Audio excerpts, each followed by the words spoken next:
Welcome to Joy in Our Town. I'm your host, AC Dunlap, and I'm so glad that you've joined us today.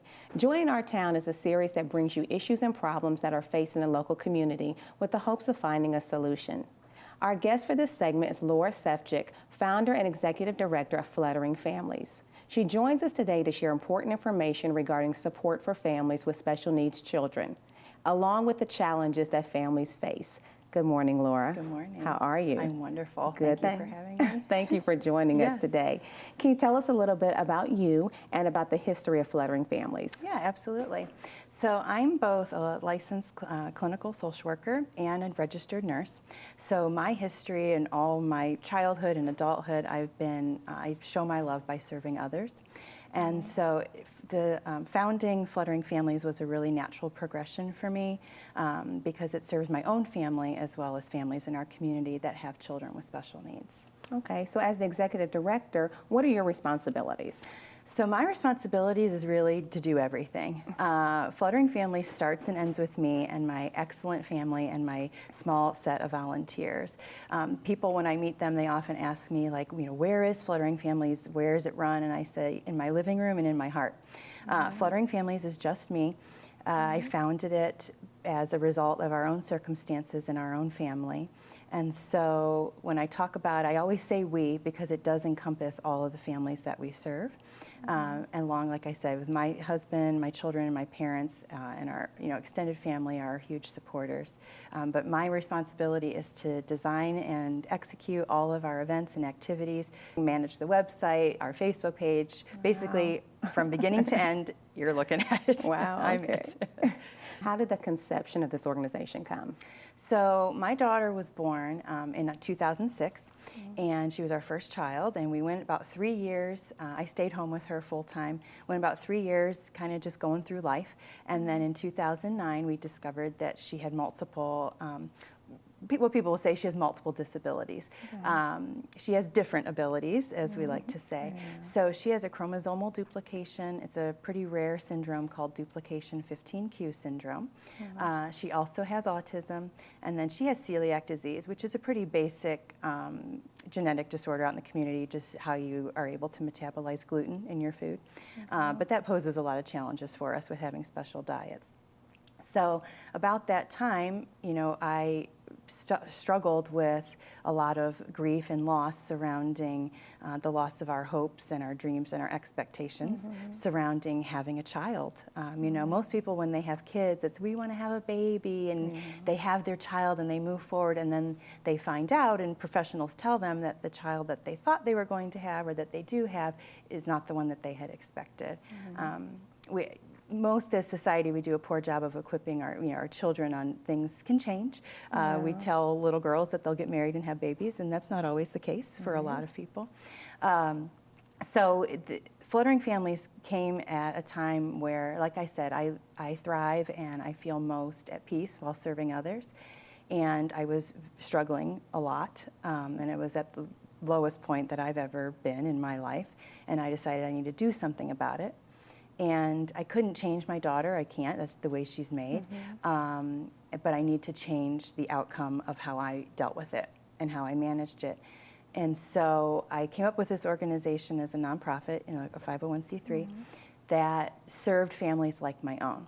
So all in all, I talk to a lot of people about it, and I tell them that Fluttering Families saved my life, and it's changing my family for the better and lots of families in our community. How would you personally describe special needs? Because people describe it in different ways. So from your perspective, how would you describe special needs? Absolutely.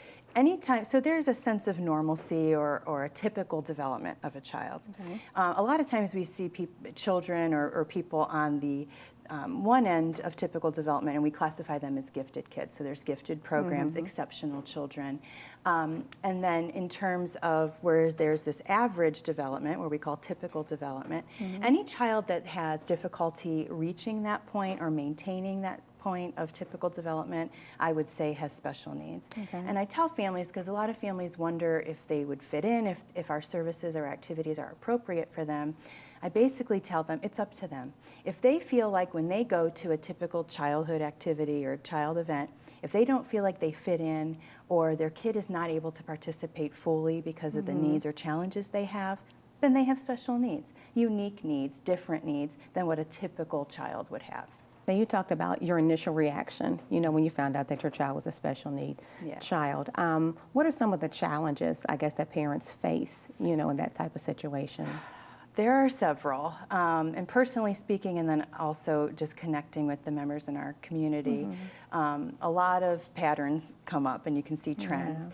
The first is lacking support from your friends and your family. When you find out that your child is different than you had intended or believed would be, you do lose a lot of friends. And it's not because of any error on their part, it's not a character flaw, but people don't know what to say, so they say nothing and then isolate you. I always encourage people, ask questions. Ask me about my daughter, her name's Ava, so ask me about Ava. A lot of people believe that if they talk to me about, or specific nuances about her, that it will bring up these emotions for me. I'm thinking about her every minute of every day and how our life is impacted. So those types of challenges come up with lack of support, isolation in your community, feeling like you're not included or respected in your community is a big one for me. So it's not about the tangible things, like things you may think that you would hoped you would have been able to do but can't do anymore. Going swimming if your kid, has motor capacity issues and things like that. It's about not feeling welcome and not included in just the universe in where you are. Just looks and judgments and scrutiny of other people that have no ability to relate to your situation. So how did you adjust to that type of, I guess, reaction from people? That's where Fluttering Families comes in. Okay. I have a very strong spirit and a very strong will. I always have. And I think that helps. And so I got to a point where I did not tolerate that we weren't accepted or included. Our family deserves to do the same things that every typical family does in the community. We have the right to go to a restaurant without being looked at if my daughter does something or says a sound or makes a sound or just acts differently than expected. It's more about being included. So we have the rights to be everywhere, and we deserve to experience childhood and a family dynamic just like anyone else would. And so, like I said, I have a very low level of tolerance for exclusion or marginalizing people. And so I take a stand and I make sure that our family doesn't experience that and that other families have, that opportunity also, just to feel included. So how important is it to have the right mindset in having a special needs child? And was your mindset different prior to you actually having a child like that? That is an excellent question. I think the parental mindset, and really all family members, and this includes typically developing siblings, parents like grandparents, aunts, uncles, whoever's involved in your family. It is an intentional decision to make a choice mentally, emotionally, spiritually, physically, that you're going to do this. It will take you out at the knees usually, and you can make a choice to either stay down or stand up from it. And every day something happens that reminds you that this is different than you had expected it would be, but you need to make the choice to overcome it. But a strong spirit, of never giving up on your child, and seeing your child for who they are and not what they're called, I think is truly the essential piece that a lot of people, especially in the typical community, is that we see these children for their labels. So we say, instead of a child with Down syndrome, we say a Downs kid or a Downs baby. So I really, or a child with autism, we say autistic. So these labels that are placed on children, they can only meet that label. If you don't see them for who they are and what they want out of their own life, you're missing out on a huge piece. Having positive energy, positive strength, even when you are at your worst, knowing that you can do it. You'll hear a lot of people say, "I don't know how you do this," and I have no choice. I have to do this. I have to give my child the best chance at life and having a quality life, really. That's good. Yeah. When I hear Fluttering Families, immediately I think of a butterfly. And so can you share, I guess, how the name, how you came up with the name? Absolutely. For what Fluttering Families has come to be is we all start out as caterpillars in the world. Yeah. And there is a proverb that says, just when the caterpillar thought the world was over, he changed into a butterfly. And it gives me goosebumps to even say it and think about it. But that is what a family with a child with special needs has to do. They go through a metamorphosis. We were all caterpillars. We're given this diagnosis or this news or information about our child, and we have to adapt and go through a metamorphosis or we won't thrive and grow. And each butterfly is unique, and it's beautiful, and it's making its own way in the world. A lot of people, see butterflies for what they are, and they're flat, they're fluttering, they're flapping, but they're victims of their environment. The wind is constantly tossing them around, but by golly, they make a go of it, and people still see them as beautiful and contributing to their environment. So that's how it came to be. That's a great conception. It really is. So as far as educational resources that are out there for children with special needs, can you share some of those? Well, in terms of what we do, we started out really big. And I just had a big idea. I just knew I had to do something, right? And something is very broad. What it has honed down into a very special niche of doing events and activities that help children with special needs and their entire family experience typical rites of passage. So things like participating in an Easter egg hunt, visiting Santa Claus, having a sweetheart dance, and, kind of mimicked off the father-daughter dance experience around Valentine's Day.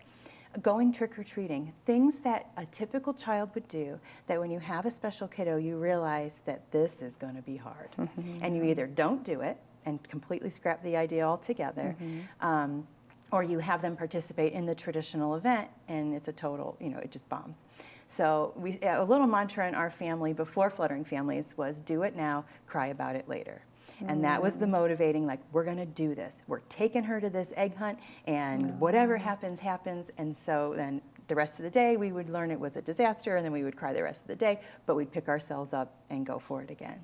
So our events and activities are always designed by me, and they are unique in that they meet every person's needs. So when I have them register for an event, I ask any specific needs, like food-related issues, any disability, in terms of their motor function and things of that, so that I can make sure that the event is perfect for them. That way, I want everyone leaving saying that there was nothing they would have changed, and that they experienced things the way that they had always believed that they would experience them with their kids. That's good. Yeah. So in short, can you tell us what advice you would give to a family? Love your kid. That's good. See them for who they are. There's thoughts about how we get these kids in our lives. Everyone has a different belief system. There's a great, my preschooler at the time, he learned a lesson in school that says you get what you get and you don't throw a fit. And that applies in life. And it applies with your kids, and it makes me a little emotional. I got what I got. And I'm doing the best I can to serve her and to give her the best life possible. Well, she's a blessing, definitely. As we close out, can you just give us your contact information? Yeah, so if you want to reach out, you would just go to our website, flutteringfamilies.org. We're also on Facebook. The email is simple. It's just info@flutteringfamilies.org. Thank you, Laura, for joining us today. Thank you so much. Coming up next on Joy in Our Town, mass incarceration. Stay tuned with us. We'll be right back.